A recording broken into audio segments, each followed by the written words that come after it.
The sun was setting over the city, casting long shadows through the streets. Jimmy Angel, a 74-year-old man with a voice that could melt hearts, sat in his small, cluttered living room. His walls were lined with posters and photographs of a man who had left an indelible mark on the world, Elvis Presley. But Jimmy wasn't just a fan. He was a man who had lived and breathed like Elvis for over 18 years. It all started with a suggestion from Rona Barrett, a columnist who worked for the legendary Hedda Hopper. She saw something in Jimmy, a spark, a potential. Looking and sounding like Elvis was a serious operation, Jimmy recalled, his eyes gleaming with a mix of pride and nostalgia. He did what he was told, and it paid off. Jimmy's recordings of Elvis covers became a sensation. He was mobbed wherever he went, and for 18 years no one said no to him.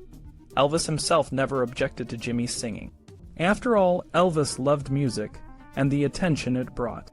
He had a simple philosophy: you do the singing, I do the business. It was a philosophy that Colonel Tom Parker, Elvis's manager, made sure everyone followed. Otis Blackwell, the producer who wrote some of Elvis's biggest hits like Don't Be Cruel and All Shook Up, was a key part of this world. Jimmy worked with Otis for 10 of his hits, and the two shared a bond that went beyond the studio. One of Jimmy's favorite stories was about Otis and his friend Louie. They were at the Brill Building in New York, a place where dreams were made and broken. Otis had a song, and Louie wanted Elvis to record it. But Otis warned Louie that if Elvis recorded the song, his name would be on it as a co-writer. Louie was appalled. "Give it to a man who shakes his leg and howls at the moon," he asked. Otis got $585,000 for one song, and Louie got his song, but no fame. Jimmy's career took a turn when he recorded 37 Elvis songs for the Kurt Russell film about Presley's life.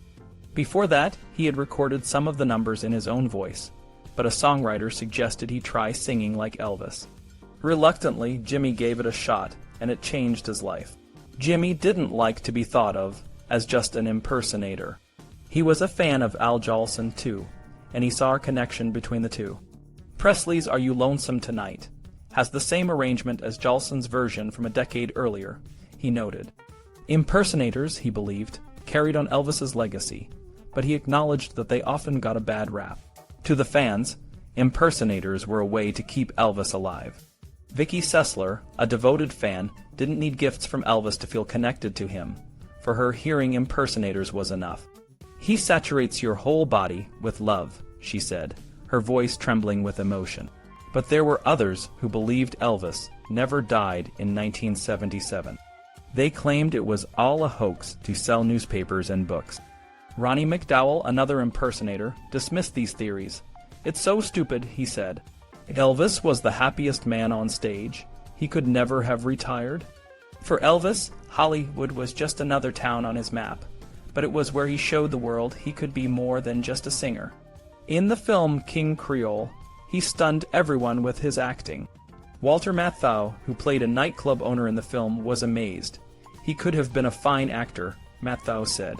Michael Hoey, a writer who worked with Elvis on several films, shared similar sentiments. "Elvis always wanted to be an actor, not a star," he said. But the studios and producers often reduced his roles to carbon copy pictures. "Jack up the hat and run another Elvis under it," was the mantra according to director Norman Torog. Hollywood was also where Elvis met some of the most beautiful women in America. But it was a time when he showed a different side of himself. He became interested in Judaism, a curiosity that puzzled many. Larry Geller, a hairdresser turned guru, became one of Elvis's closest confidants. "I grew up in Hollywood, and I remember the birth of rock and roll," Geller said. He met Elvis in 1957 at a rock concert and was instantly drawn to him. He was from another planet, glowing from within. Geller's life changed when he started working with Elvis in 1964. "He asked me, 'Do you want to be responsible for the hair of the biggest celebrity on planet Earth? And do you want to nurture Elvis Presley, guide his mind, be his friend?' It was a choice that transformed both their lives. Elvis's influence extended beyond the stage and screen. He was a man who cared deeply about his fans and his family. Eddie Hood, a close friend, recalled a night when Elvis's aunt told him he didn't have to go on tour. but he knew he had to, she said. He took care of people. He was driven. He had a desire to take care of people, his fans. Hollywood was where Elvis's dreams and ambitions came together, but it was also where he faced the challenges of fame. Despite the glamour, he remained true to himself, a man who wanted to make a difference. And for those who knew him, like Jimmy Angel and Vicky Sessler, Elvis's legacy lived on in the memories and the music that still touched their hearts. Larry Geller, Elvis Presley's personal hairdresser and close friend, remembered the first time he met the legendary singer. It was 1964, and Elvis was preparing for a movie called Roustabout with Barbara Stanwyck. As Larry styled Elvis's iconic hair, the atmosphere was charged with a mix of nervousness and curiosity. Elvis, looking in the mirror, seemed genuinely interested in what Larry had to say. After the styling, Elvis asked a question that surprised Larry. "Larry, who are you? What are you into?" Larry didn't expect such a personal inquiry. He knew the routine: respect the privacy and keep conversations light. But something about Elvis made him open up. They talked for 3 hours, delving into deep topics like the meaning of life, the existence of God, and the purpose of their existence. Elvis shared his struggles, his childhood in Tupelo, and the pain his parents endured. He spoke about his spiritual journey and why he believed he was chosen to be Elvis. Elvis was a voracious reader, and Larry became his literary guide, introducing him to books like The Impersonal Life. Their conversations covered a wide range of subjects, from books and girls to God. Larry noticed a significant change in Elvis during this time. He was more introspective, more curious about the world around him. They discussed the meaning of life, and Elvis often pondered his own purpose. Elvis's transformation was not just mental, it was also physical. He wanted to create a meditation garden at Graceland, a place where he could find peace and connect with his inner self. This change was noticed by others in Hollywood, including the director Norman Torog, who praised Elvis's growth as an actor. One of the most significant moments in their friendship occurred when the Beatles visited Graceland. The Beatles were in awe of Elvis, sitting at his feet in silence. Elvis, always the gracious host, broke the ice with a joke, and they ended up playing music together. It was a magical night, but no one thought to record it. Colonel Parker, Elvis's manager, didn't even allow a picture to be taken. Despite the missed opportunity, the night left a lasting impression on everyone involved. Elvis's spiritual journey continued to deepen. One evening, while watching a PBS film about the Holocaust, Elvis was deeply moved. He pounded the table, shouting, "How did this happen?" His empathy and concern for the suffering of others were evident. Larry believed that Elvis's Jewish roots played a role in his spiritual development. Elvis wore a chai, a Jewish symbol, around his neck, and he often visited the cemetery where his mother was buried, where he had a Star of David placed next to the cross.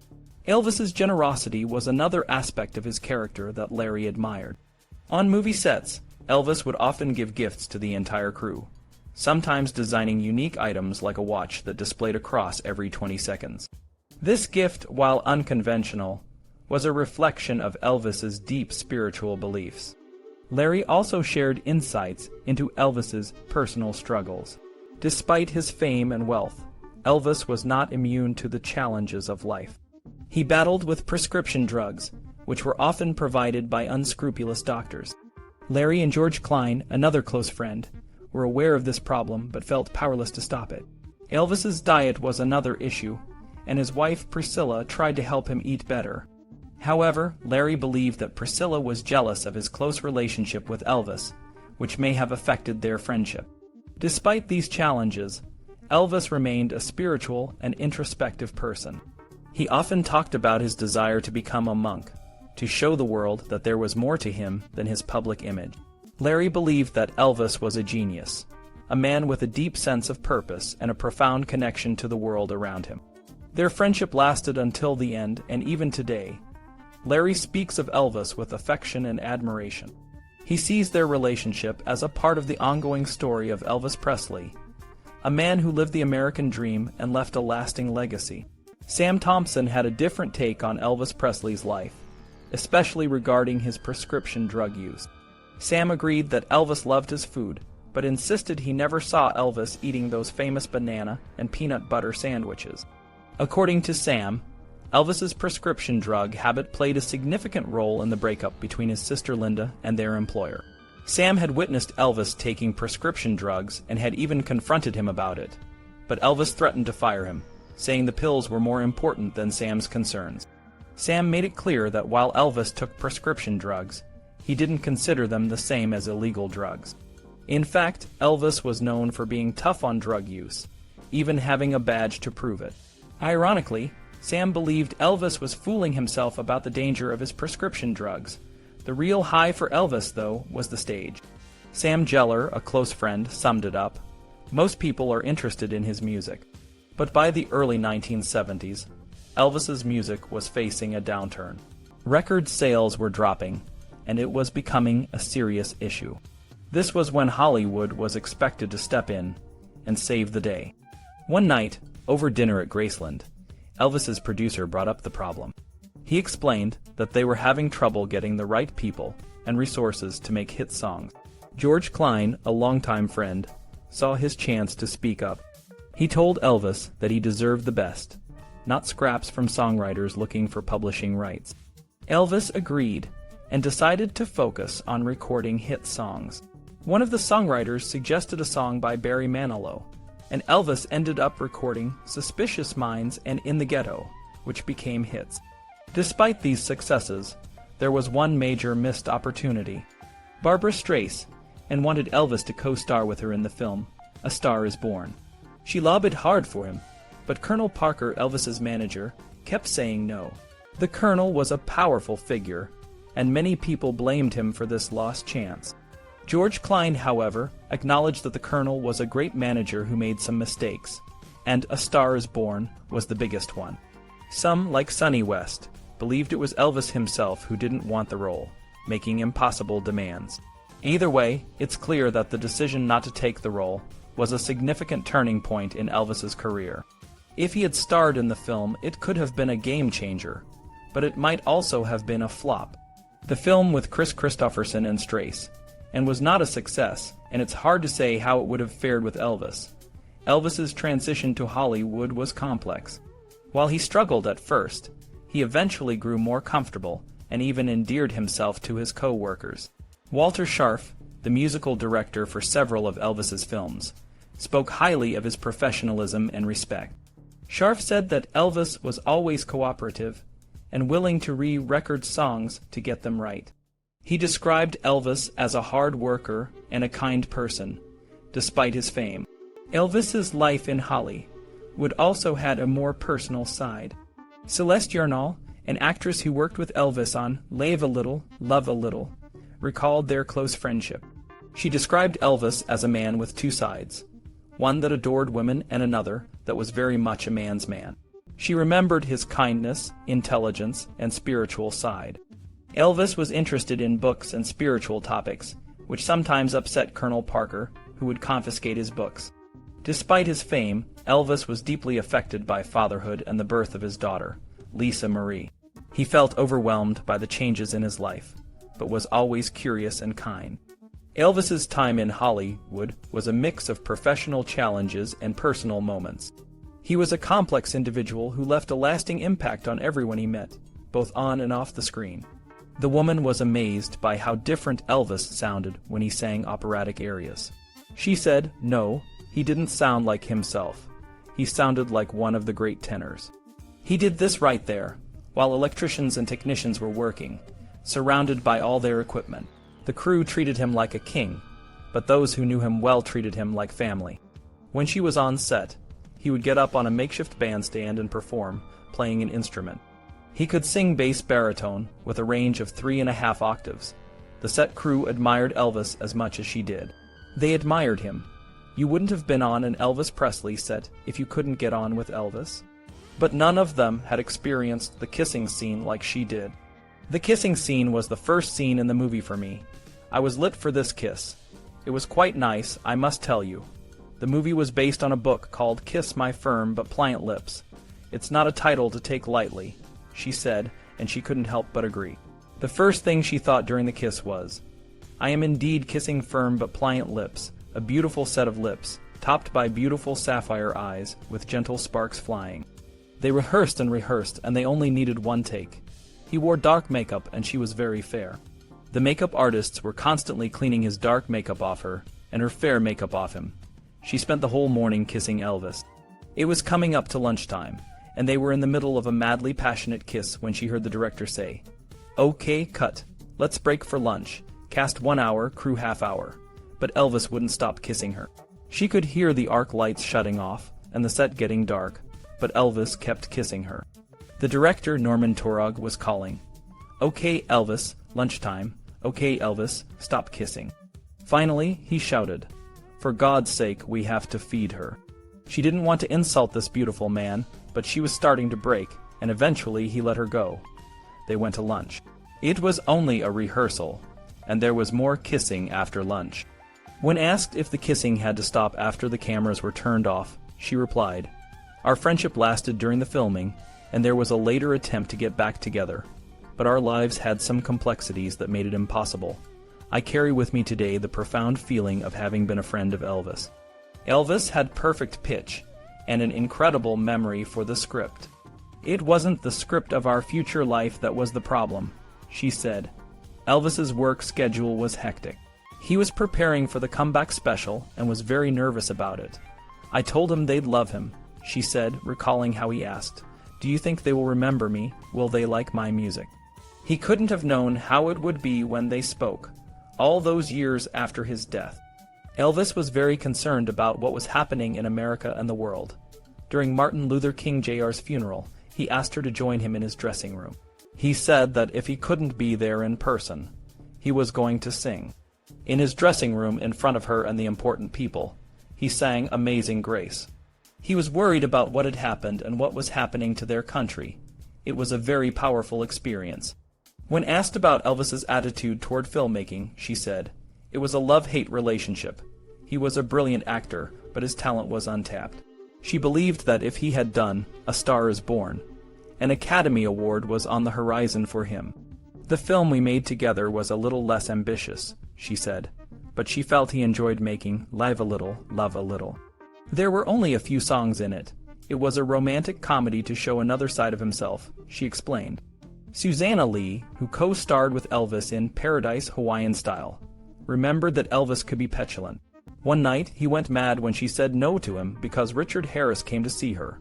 On set, he was a nice guy. He loved making movies. Even his bad films, he worked to make them watchable, she said. She too believed Elvis should have done A Star is Born and West Side Story. Elvis's producer, Hal Wallis, was a father figure on set. He had a knack for seeing stars and respected Elvis. Elvis was an underestimated actor, and Hal wanted him to make better films, Susanna said. Wallis knew how to deal with Colonel Parker. Hal said he just had to deal with it. The Colonel was a gambler, she explained. When Parker walked on the set, he told her she looked dreadful. Elvis said, "I'll have him off the set." Hal Wallis made $3 million from every Elvis film, and he wanted to make one after another. Elvis wanted Susanna to make all those films with him. He was generous and sketched a design for a sapphire and diamond brooch for her. Elvis's fan base was very wide, even reaching Queen Elizabeth II, who asked about him at the premiere of Born Free. Susanna told Elvis he might get an invitation to the palace, but the invitation was sent to the Colonel, and Elvis didn't go. Music was essential in Elvis's films, but the screenplay writers had to find places to put the songs. Michael Hoey, a writer, said, "We never did that.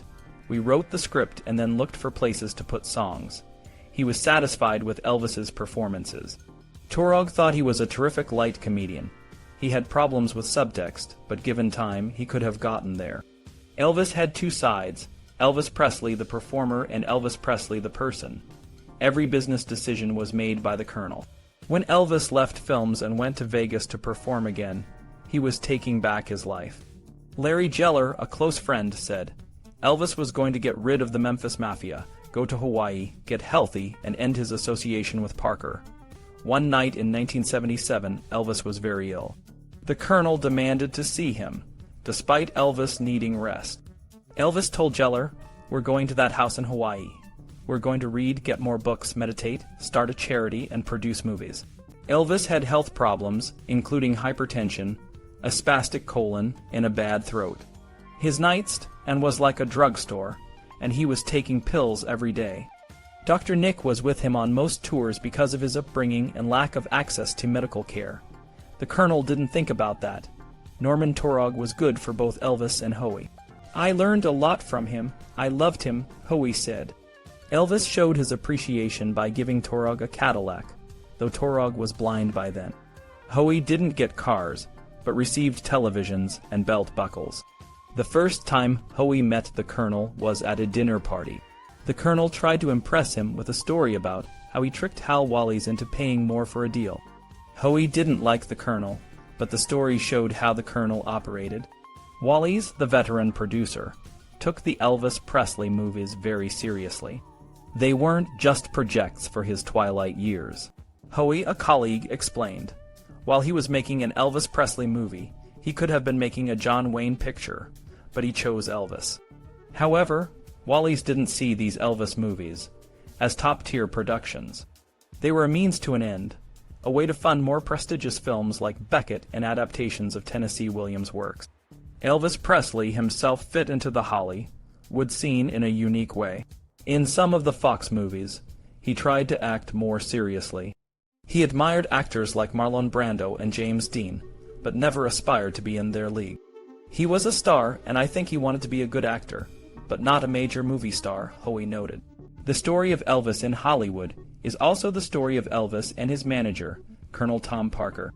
For Parker, the movies were just a promotional tool. He was more interested in the merchandise and less in the films themselves. Elvis Presley was a product for him, Howie said. Parker's control was absolute, but there were moments when Elvis asserted his own power. For instance, when Parker was rude on set, Elvis had him removed, showing a side of authority that few knew he possessed. Actress Susanna Lee, who starred with Elvis in Paradise Hawaiian Style, remembered the experience fondly. It was a dream come true, she said. However, she also recalled Parker's unpleasant behavior. He was not a nice man, she said. Despite the challenges, Elvis was a different person on set. He was shy and respectful, never abusing his power. Lee told a story about how Elvis supported her, even telling the director he would be late to listen to her stories, much to the director's frustration. Larry Geller, Elvis's hairdresser and friend, revealed that Elvis was unhappy with many of his movies. Look at these movies I'm making. What do they mean? They're teeny bopper movies. They have no meaning to them, Elvis once said. He felt the studios and Parker were exploiting him, and he longed for more meaningful work. I have to do something with meaning in my life, he told Geller. The studios are making millions of dollars off me. I have to get back to a live audience. That's where the energy is. Elvis's old friend, George Klein, confirmed that Elvis was dissatisfied with most of his films. He liked about 10 of the 31 that he made, Klein said. He didn't like the scripts and songs in the later films. Despite this, there were moments of enjoyment, like with Blue Hawaii, which Elvis particularly enjoyed. Michael Howie, who worked with Elvis on Tickle Me, noted that Elvis seemed lightweight as an actor at first, but he grew to respect him. He seemed standoffish at first, but he was shy, Howie said. He had the Memphis Mafia to sort of hide behind. The process of making Elvis's movies was heavily controlled by Parker, who decided everything from the scripts to the songs. The Colonel decided, Howie emphasized. Don Robertson, a songwriter who wrote several songs for Elvis, shared his experiences. He was a delight, Robertson said. He wanted to please songwriters. Robertson and Elvis first met in 1961, and their professional relationship blossomed. I'm Counting on You was one of the first songs Elvis recorded by Robertson, and it led to a lasting friendship. Robertson's songs, like Margarita, were inspired by his own experiences, and he appreciated how Elvis interpreted them. Once he got his arms around a song, his interpretations were wonderful, Robertson said. However, not everyone had positive things to say about Elvis. Sonny West, a member of the Memphis Mafia, wrote about Elvis's drug problems and his difficult behavior. He never said he was sorry. I never heard him apologize, West said. West also described an incident where Elvis's temper led to a physical confrontation. He hit me over a situation where he thought I said something bad about him, West recalled.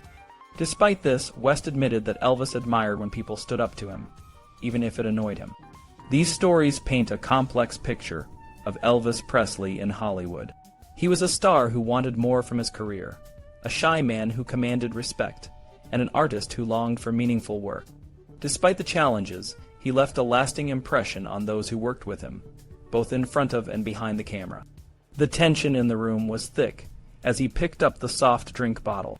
His eyes were dark, and there was a dangerous edge to his voice as he said, "You're going to tell me or I'll break your head open with this." I froze, but then something inside me snapped. I stood my ground and replied, "You're not going to touch me with any bottle or anything else.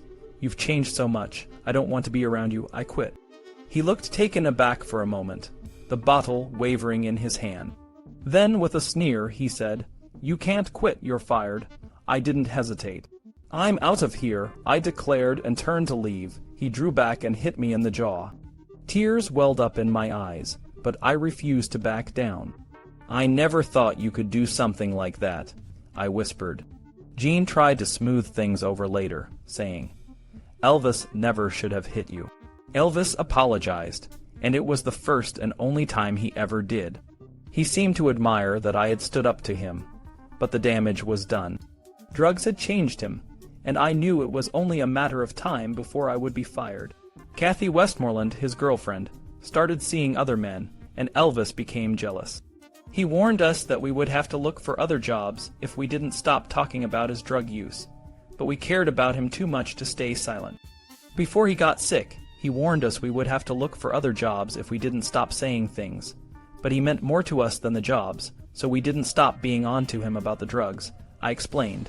We decided to write a book to get through to him. We couldn't get to him anymore. We had to smack him down, I said. Someone asked if writing the book was the right thing to do. I replied, we had to hit him right in the face. He went places where he had security and we couldn't get to him. Elvis was using a lot of drugs.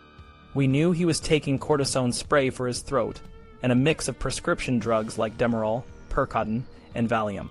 He was taking so much that it made him a different person. If someone had done that to Elvis when he was in his right mind, he would have hit him himself, I said. Things came to a head when Elvis was rude to the Sweet Inspirations, his backing group. We couldn't tell him he was being a jerk, but we did say, "You just don't care about people. I don't know what it is." He brushed it off, saying, "Oh, hell, I'm just kidding around. If they don't like it, they can get out, hire the Blossoms." He warned us again, and then he fired us. It was June 1976, and we were just getting ready to start a new tour. Red and I knew he was killing himself. It was just a matter of time. So when he said, "If you guys don't stop this, you're going to be looking for other jobs," we didn't back down. We knew we had to do something to save him. Someone tried to buy our silence. Elvis's private detective, John O'Grady, offered us money not to write the book. It wasn't about the money, I told him. We weren't going to be bought off. We had to do what was right for Elvis. Dr. Nick, Elvis's doctor, always denied he had anything to do with Elvis's drug intake. But the Tennessee Board of Medical Examiners brought charges against him in 1980. After a month-long trial, he was acquitted.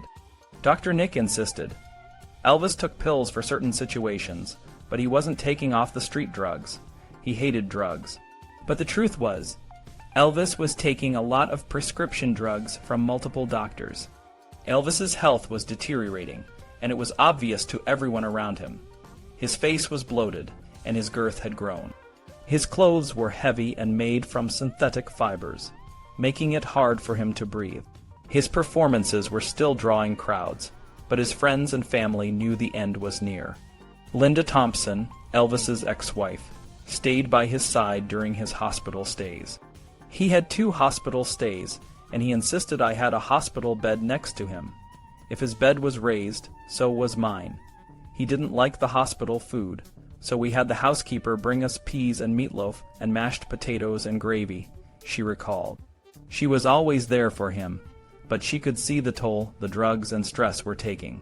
Ray Walker of the Jordanaires saw Elvis in 1975 and knew something was wrong. Brenda Lee saw him and said that if he didn't do something soon, he would go, Walker said. Elvis was like a man caught in a tsunami, and his friends were powerless to stop it. In the end, it was Nancy Rooks, the faithful maid, who found Elvis dead. It was August 16th, 1977, and Elvis had played racquetball earlier that evening. He came in, asked for water, and went to the bathroom. No one heard from him for hours.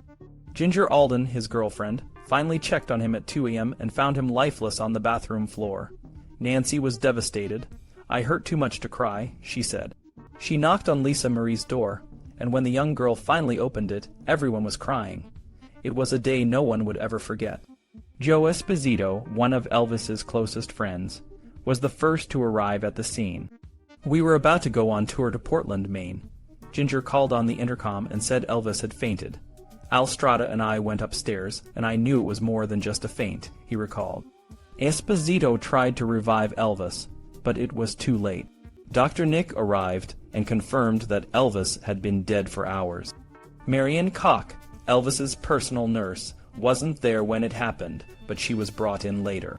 It was a nightmare. He was going to Maine and asked me to stay with him until it was time to leave. I got the call to go to the emergency room. I saw him lying there, blue. I asked them to stop working on him. He was obviously dead, she said. Elvis Presley was gone, and the world was left to mourn the loss of a legend. His friends and family were left to reflect on the man he had become, and the man they had lost. The day Elvis was supposed to leave for a tour in Maine was the same day his daughter, Lisa Marie, was also leaving. I was supposed to help Elvis by picking up Lisa, delivering her, and then going on the tour after the first show in Portland, but things didn't go as planned. Instead of Elvis going to Maine, he stayed at Graceland. When I arrived to get Lisa, I found out that Elvis had passed away. His body had already been taken to the hospital, where he was pronounced dead. I followed the ambulance from Graceland, which carried the paramedics and Dr. Nick, who had come back to tell Vernon, Elvis's father, the bad news. Vernon had a weak heart, so Dr. Nick was careful about how he broke the news. When I walked into the jungle room, I saw Dr. Nick tell Vernon that Elvis had died. Vernon fell apart, moaning in grief. I was stunned, thinking the ambulance was for Vernon. Dr. Nick was crying, and things quickly became chaotic. I then went to check on Lisa Marie, who was in her grandmother's room. She was on the phone with Linda, Elvis's sister, trying to tell her what had happened. Linda didn't believe her at first, but when I took the phone, I confirmed the sad news. Linda was devastated. The news of Elvis's death spread quickly. George Klein, a close friend, said he was shocked because even though Elvis had been in the hospital a few times and wasn't taking care of himself, no one expected him to die so suddenly. Vernon decided to have a white limousine and an open casket funeral, so fans could say goodbye. Buddy Chapman, the Graceland police director, heard about Elvis's death from Dr. Nick. He had to call Priscilla, Elvis's ex-wife, and the Colonel, Elvis's manager. Dr. Nick asked Buddy to hold off on telling the press until he could inform Vernon and Elvis's grandmother. The night was cold and rainy, and a large crowd had already gathered outside Graceland. Buddy had to manage the crowd, which was unusually calm given the circumstances. Marion Koch, a friend, tried to get into Graceland but had trouble because of the crowd. Once inside, she was embraced by Priscilla, who told her that Elvis cared about her. The Presley family was determined to bury Elvis at Graceland, but they faced initial resistance from the Memphis municipality. However, the city eventually approved the request, and Vernon arranged for a white limousine and an open casket funeral. The day of the funeral, the crowds were massive. People lined the highway for miles, and many climbed trees to get a better view. Charlene Presley, Elvis's cousin, described the scene as overwhelming, with people camping out in trees to see the funeral. The Lanskys, Elvis's longtime tailors, made a new suit for him to be buried in, ensuring he looked his best for the last time. After the funeral, Elvis's body was temporarily placed in a mausoleum at Forest Hill Cemetery, where his mother was buried. However, the police received a tip that a group of small-time crooks planned to steal Elvis's body. The plan was to use a power company truck with a cable and winch to drag the coffin out of the mausoleum. The police arrested the would-be thieves before they could act, but the incident convinced the city that Elvis's body needed to be in a safer place. So Elvis was eventually buried at Graceland, where he remains today. The death of Elvis had a profound impact on the Memphis Mafia, the group of friends and staff who worked closely with him. Sam Thompson, a former bodyguard, went to law school and became a lawyer. Joe Esposito inventoried Elvis's belongings and worked for other stars, while Jerry Schilling became a road manager for Billy Joel. Despite losing their jobs, many of these people continue to work in the entertainment industry, carrying on the legacy of Elvis. Elvis's friend Larry Geller reflected on how Elvis wondered if he would be remembered. Today, Elvis is one of the most beloved and influential figures in music history, having sold more records than any other artist. He is remembered not just for his music, but for his impact on American culture and his ability to connect with people from all walks of life. Elvis's faith and his love for motorcycles were also significant parts of his life. Fred Frederick, a friend from Elvis's early days, recalled the many cars and motorcycles Elvis owned, as well as his horses. All these memories are now cherished by those who knew him, each adding a piece to the puzzle of Elvis's life. For many, Elvis's legacy lives on. Ray Walker, a longtime friend, said, "Elvis is Elvis. I've never felt him gone. He has an everlasting existence in the memory of anyone who met him." Joe Esposito agreed, saying he never believed Elvis would die so young, and always hoped he would one day wake up and realize what he was doing to himself. Elvis's impact on rock and roll and the music industry is immeasurable. He opened doors for many artists, especially black musicians, who might not have had the same opportunities without him. Sonny West, a friend and former member of the Memphis Mafia, said the day Elvis died was like the sun going out for him. But the fans refused to let Elvis's memory fade, and his name still means so much to people around the world. In the end, this book couldn't have been written without the help of so many people. My producer, Neil Rosser, was a huge part of making this all come together. Barbara Paskin, who is the best researcher anyone could ask for, made sure that all the interviews I did across the United States went smoothly. But the real stars of the story are the people I talked to, many of whom you probably haven't heard of, but who played a big part in Elvis's life. They shared their memories and helped paint a complete picture of who Elvis really was. My publisher, Jeremy Robson, was patient and supportive throughout the whole process. His guidance was invaluable, and I can't thank him enough. Lastly, I want to say a special thank you to my wife, Sarah. This is the last time I'll be able to thank her for her support while I was working on a book. She will always be missed and loved. Elvis Presley was a man who captured the hearts of millions. From his humble beginnings in Tupelo, Mississippi, to his rise as the king of rock and roll, he left an indelible mark on music and culture. His journey is a story of talent, passion, and the American dream. But it's also a story of the people who were there with him every step of the way. Elvis's life was a roller coaster of success and struggle. He faced challenges, both in his personal life and his career, but he always managed to come back stronger. His music, his performances, and his spirit touched the lives of so many, and his legacy lives on today. The people who knew him best, like his friends, family, and even his staff, have shared their stories to give us a deeper understanding of the man behind the legend. They remember him as a kind, polite, and often humorous person, someone who always remained true to himself, even when he was the biggest star in the world.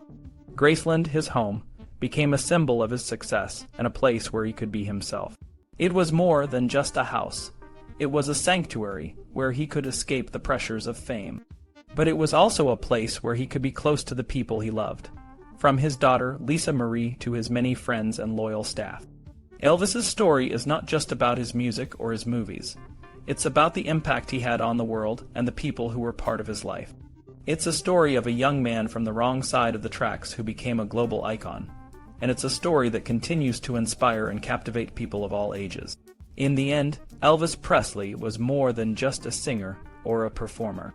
He was a legend, a symbol of the power of music, and a reminder that dreams can come true if you believe in yourself. His memory lives on in the hearts of his fans, and his music continues to touch new generations.